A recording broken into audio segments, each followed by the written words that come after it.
সূত্রপাত হয়েছে উত্তরপ্রদেশে। একটা আই লাভ মোহাম্মদ সাল্লাল্লাহু আলাইহি সাল্লাম লেখা ছিল ব্যানার, সেটাকে কেন্দ্র করে এফআইআর হয়েছে।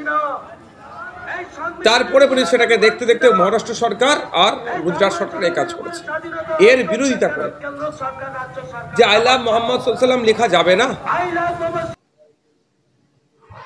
কেন যাবে না?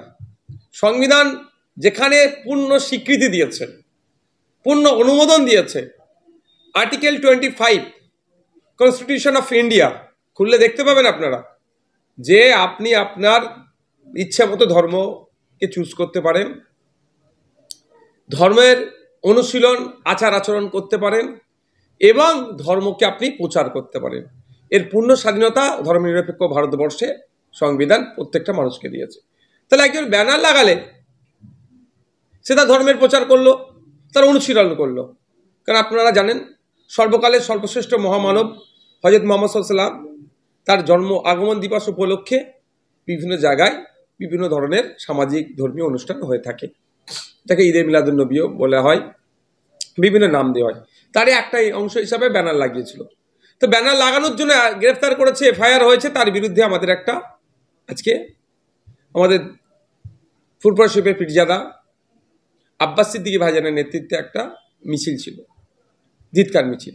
এবং সাথে সাথে আমাদের পশ্চিম বাংলাতে, যেটা বিজেপি শাসিত রাজ্য নয়, এরা নাকি বিজেপির চরম বিরোধী, কিন্তু পশ্চিম বাংলাতে ঈদে মিলাদুন নবী উদযাপন করেছে বলে বাড়িতে মানুষের ঢুকে বিদ্যুতের লাইন কেটে দিয়েছে, বিদ্যুৎ বিচ্ছিন্ন করে অন্ধকারে বাড়িকে রেখে দিয়েছে, বাড়ি ঘর তো ছাড়া করে রেখেছে, নারী পুরুষ নির্বিশেষে শিশুরা এই অত্যাচারের হাত থেকে রেহাই পায়নি, বাড়িতে তালা মেরে দিয়েছে। এর এক অন্যায় গর্হিত কাজের বিরুদ্ধে আমাদের আজকে পীরজাদা আব্বাস সিদ্দিকী একটা ধিক্কার মিছিল ডেকেছিলেন। একজন আমি যেমন একদিকে যেমন আইনসভার সদস্য, ধর্মকে সংবিধানকে রক্ষা করার দায়িত্ব কাঁধে, ঠিক অপরদিকে আমি একজন মুসলিম ধর্মের অনুসারী, আমার ধর্মের একটা পরিচয় আছে। এখানে আমার দুটো দিকে আঘাত লেগেছে, সংবিধানকে আঘাত দিয়েছে, মুসলিম ধর্মের উপর আঘাত এসেছে। সুতরাং ধর্মের উপর আঘাত এসেছে, সংবিধানের উপর আঘাত এসেছে, দুটো কি আমাদের কাজ কি হবে? গণতান্ত্রিক প্রক্রিয়ায় প্রোটেস্ট করা, তাই প্রোটেস্ট করেছি। আজকে পীরজাদা আব্বাস সিদ্দিকী সাহেবের ভাজিনার নেতৃত্বে যে ধিক্কার মিছিল হয়েছে ফুরফুরা শরীফে, এতে শুধুমাত্র পীরজাদা আব্বাস সিদ্দিকী বা তার আমি ছোট ভাই আমি নওশাদ সিদ্দিকী ছিলাম না, আপনারা দেখেছেন অগণিত পীরজাদারা এই মিছিলে উপস্থিত ছিলেন। তারাও যেভাবে যোগীর রাজ্যে মুসলিম সম্প্রদায়ের মানুষের অধিকারকে, ধর্মীয় আচরণের অধিকারকে কেড়ে নিচ্ছে, গুজরাটে, মহারাষ্ট্রে এবং ওয়েস্ট বেঙ্গলের একটা অংশ হচ্ছে, ক্যানিং পূর্বে এই ঘটনা ঘটেছে, এর বিরুদ্ধে তারাও আজকে সামিল হয়েছিলেন এবং অগণিত মানুষ আজকের এই প্রতিবাদ মিছিলে, ধিক্কার মিছিলে অংশগ্রহণ করেছে। আমরা দেখেছি বিভিন্ন রাজনৈতিক দলগুলো তাদের নিজেদেরকে ধর্মনিরপেক্ষ দল বলে, তৃণমূল, সিপিএম, কংগ্রেস, কিন্তু এই যে নবীকে নিয়ে আই লাভ মোহাম্মদ সাল্লাল্লাহু আলাইহি ওয়াসাল্লাম লেখার জন্য যে নির্বিচারে গ্রেফতার বা হয়রানি করা হচ্ছে, সেখানে তাদের ধর্ম স্বাধীনতায় বাধা প্রদান করা হচ্ছে, সেকুলার দলগুলি সেই হিসেবে কোনো কথা বলছেন না, নীরব দর্শকের মতো ভূমিকা পালন করছেন, তাদের উদ্দেশ্যে কি বলছেন? আমি তো বারবারে কথা বলি যে কিভাবে পার্টিকুলার আমরা দেখেছি যে আমাদের বিভিন্ন সময় কখনো পিছড়ে বর্গের ধর্ম হিসাবে পিছড়ে বর্গের মানুষের উপর আক্রমণ হলে অনেকে তথাকথিত মানুষরা, প্রোগ্রেসিভ মানুষরা কথা বলেনি। আপনি কদিন আগে জানেন বীরভূমে রামপুরহাটে একটি আমাদের আদিবাসী সমাজের মেয়েকে, নাবালিকাকে ধর্ষণ করে, খুন করে, টুকরো টুকরো করে লাশ ফেলে দিল বিভিন্ন জায়গায়, সেই নিয়ে কথা নেই, সেই প্রতিবাদ নেই, আমরা 2-4 জন করেছি। তারপরে একটা তথাকথিত উচ্চবর্ণের এক মহিলা টুডু, সাঁওতাল, মুর্মু এদের সম্পর্কে লিখে, অর্থাৎ আদিবাসীদেরকে যা ইচ্ছা ভাষায় গালাগালি করলো। তথাকথিত যারা প্রোগ্রেসিভ বলে, প্রগতিশীল বলে নিজেদেরকে দাবি করে, একটাও তারা কথা বলেনি।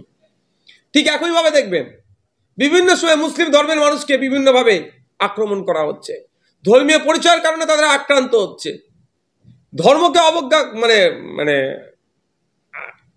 খারাপ ভাষায় আক্রমণ করছে।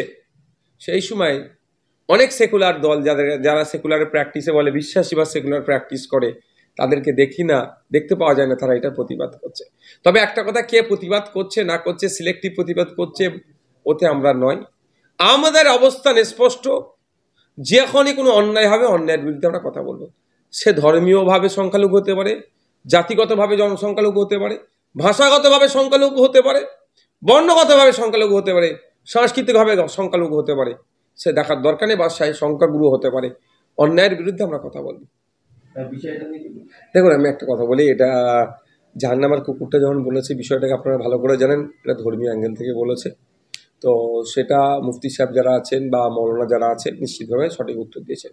আবার অনেকে নিয়ে এটাকে নিয়ে জল ঘোলা করার চেষ্টা করেছে, এই বলা যাবে না, সেই বলা যাবে না।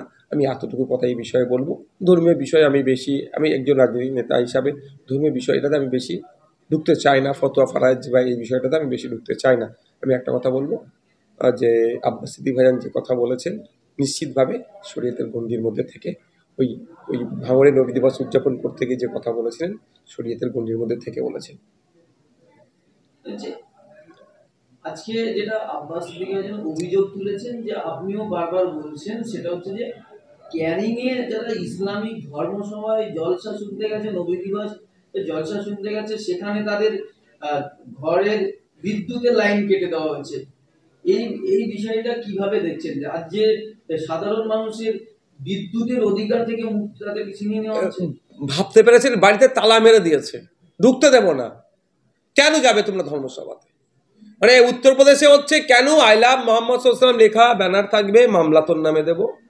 পশ্চিম বাংলাতে কেন তুমি মোহাম্মদ সাল্লাল্লাহু স্মরণে জলসাতে যাবে, তোমার বাড়িতে তালা লাগাবো, তোমার বাড়ি বিদ্যুৎ সংযোগ কেটে দেবো।